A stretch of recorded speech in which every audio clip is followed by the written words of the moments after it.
Ya, muy buenos días, gracias por la invitación. En principio, mi formación es de ingeniero químico. Tengo una maestría o un curso de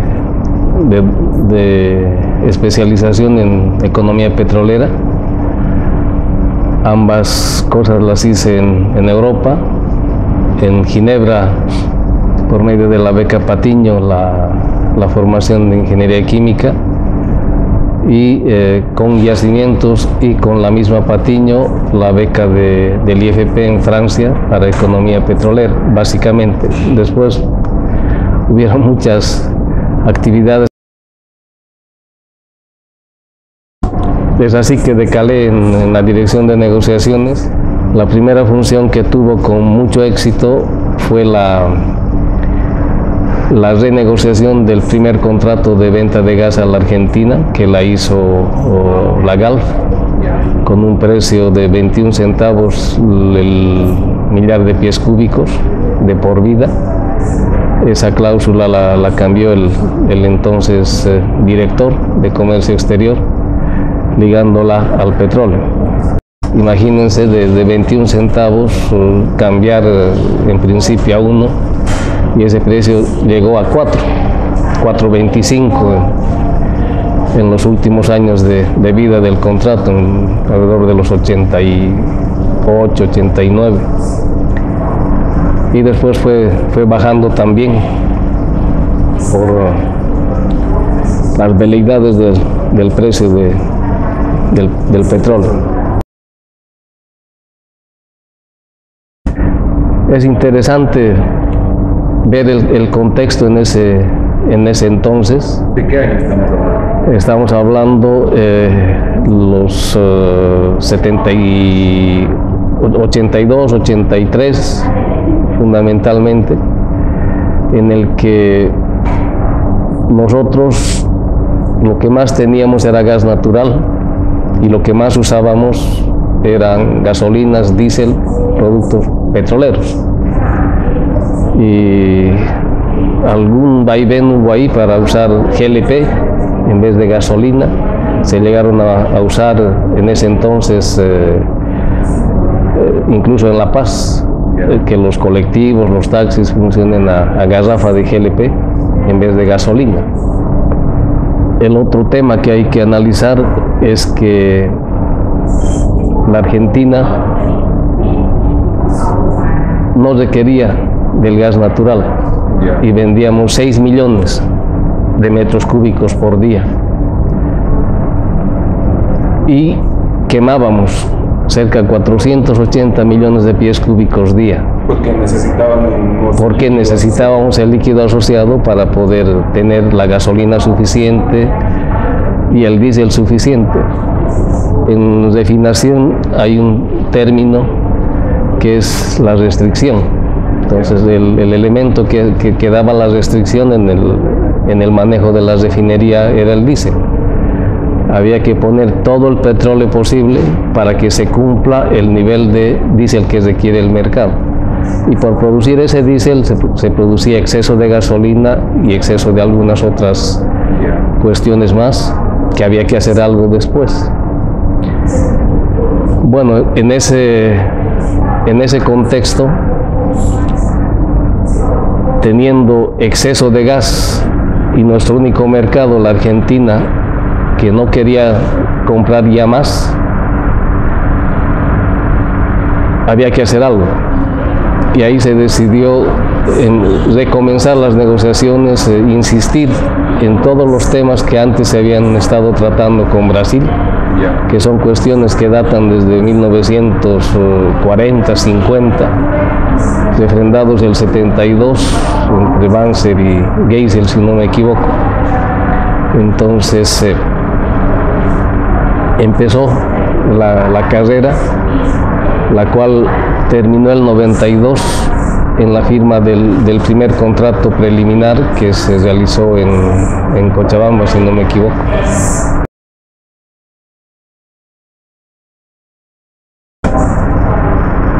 A ese respecto ya podemos empezar a hablar de lo que es el precio. El precio inicial que se refrendó en la cláusula 11ª, que no varió en el contrato final ni en el contrato actual hasta ahora. Este precio, como tú sabes, tiene 3 fuels, 2 de Europa y 1 de Estados Unidos, los cuales tienen un precio, un periodo referencial, un periodo básico, que es el sub-cero de las fórmulas, que considera un periodo de 2 años, pero dentro de esos 2 años está la guerra del Golfo. Entonces excluimos los 7-8 meses de la guerra del Golfo y resultó un periodo un poco mayor que 2 años, pero los datos son de 24 meses, extrayendo un periodo, el periodo de la guerra del Golfo, cuyos precios no son referenciales porque fueron extremadamente altos para la época. ¿Y ya se introducía el componente autorregresivo o no? Sí, ya estaba. Pero en ese primer cálculo, obviamente, como no había antecedente, era ese precio y listo. Y para el precio de referencia se tomó un promedio trimestral. Estamos actualmente en enero empezando. Para el precio de enero tenía que tomarse los precios de octubre, noviembre y diciembre. Ese precio promedio era el fuel I, en este caso el fuel oil 1, 1, 2, 3, sub 1, sub 1, sub 1, sobre los fuel oil sub 0. Y luego se tiene la amortización o amortiguación en principio, que ese precio final se debe cotejar, se debe finalmente concluir en que la mitad de este precio más la mitad del precio anterior es el precio final. Esa es una amortiguación cuyo efecto es que el precio final, en vez de ser muy dentada, resulta ser un poco más atenuado. Es una atenuación del efecto, digamos. Ahora el precio, otra de las especificaciones que tiene ligado a lo que es el mercado, es que es 1, pero es 1 en la vida del contrato. El contrato tiene 20 años, entonces es una progresión lineal desde el año 0 hasta el año 20, que nos da un precio promedio aritmético de 1. Es así que el primer precio es 90 centavos, el precio inicial, el que figura en la fórmula. Y ese precio se va indexando según la escalación, cada 1 año, cada 2 años, hasta llegar a 1,07, que va a ser el siguiente año, los 2 últimos años. Y bueno, ya veremos cómo hacemos para los siguientes años del 19 para adelante, si es que se alarga como prevé también el contrato. Pero el 1 es de esa manera hasta el 2019. Y el precio del QDSA es 1,20 de inicio a fin. Es decir, 20% mayor. 20% mayor.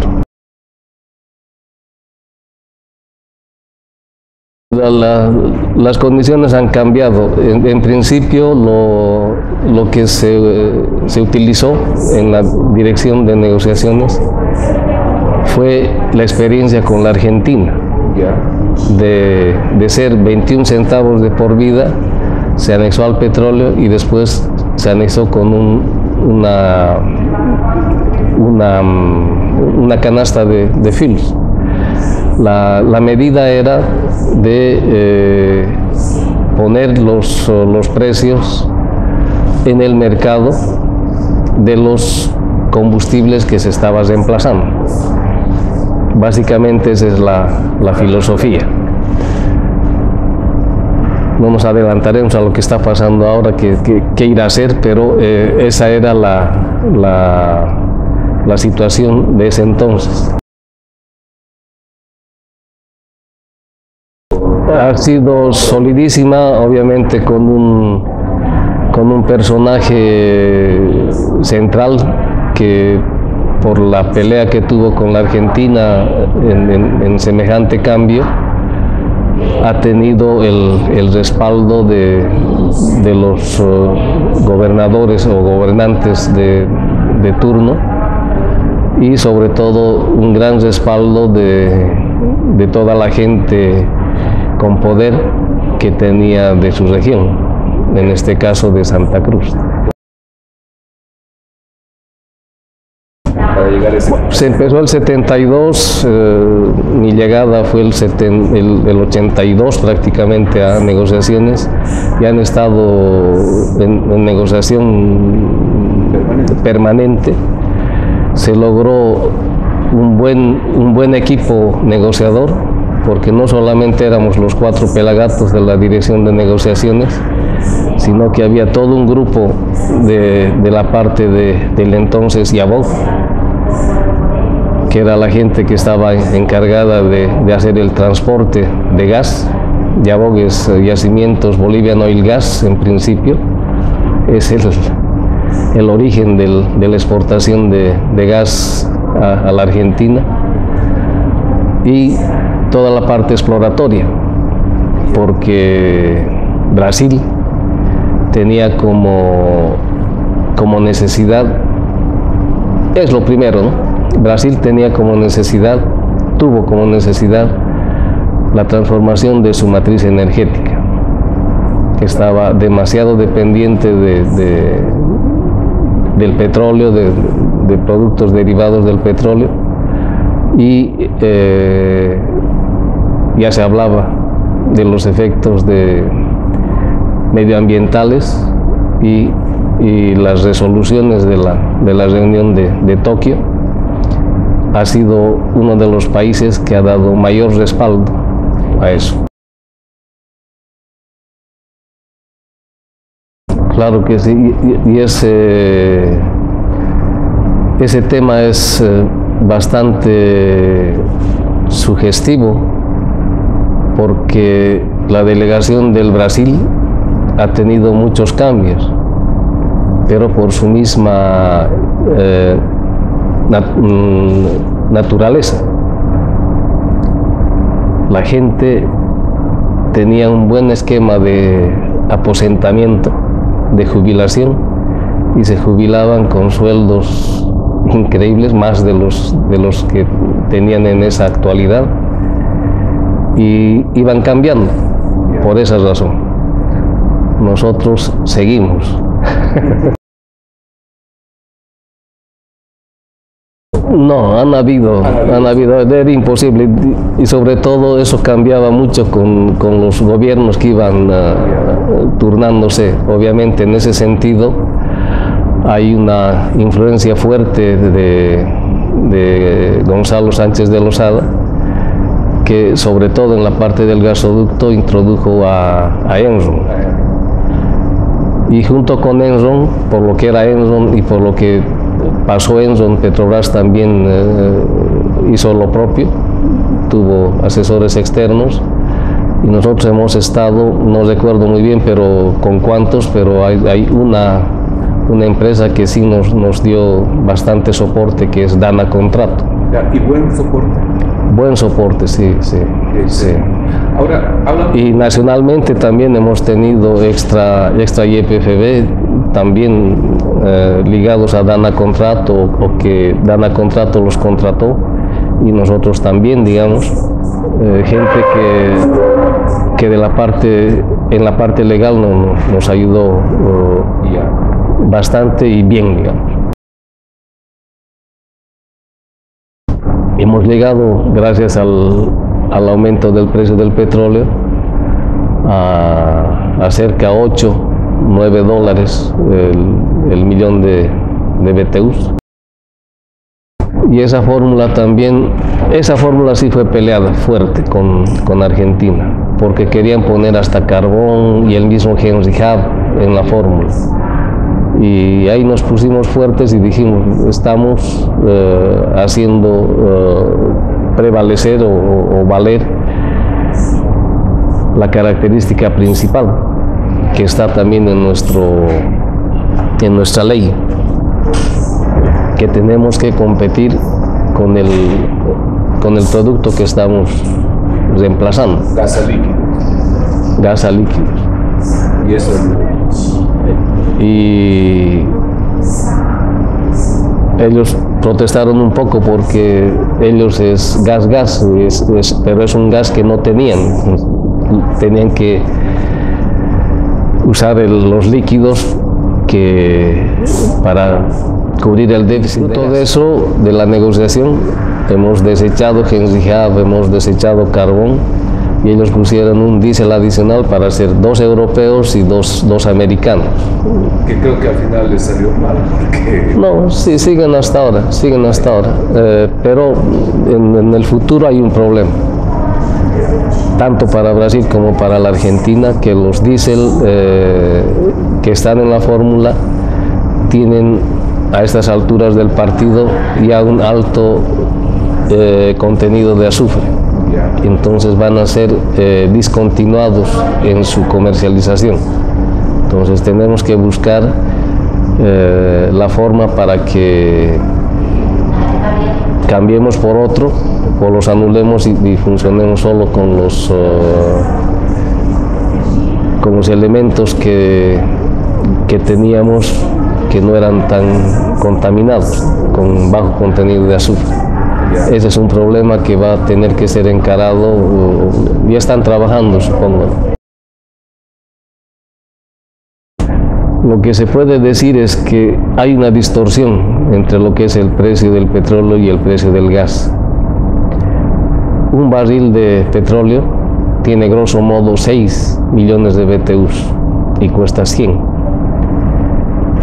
Y 1 millón de pies cúbicos es 1 millón de BTUs. Entonces 1 millón de pies cúbicos debiera valer 1/6 del precio del petróleo. Si estamos ahorita en 60, debería valer 10.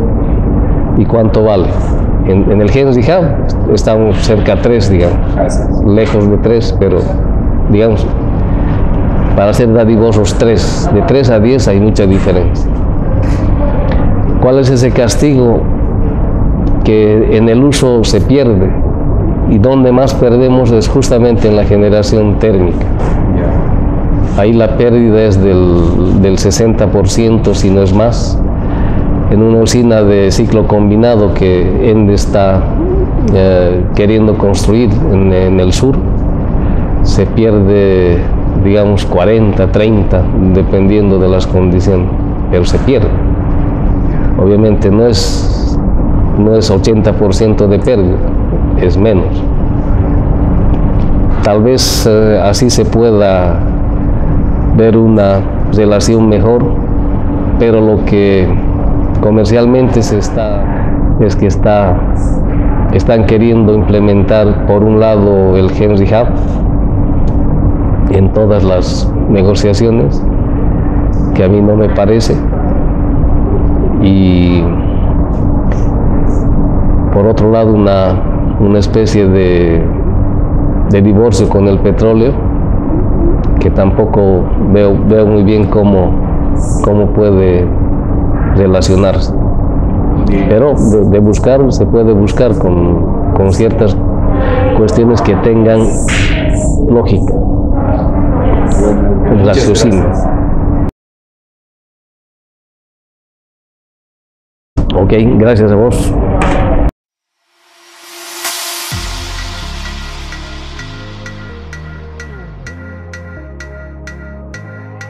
I say, oh, why does it feel so good to be there?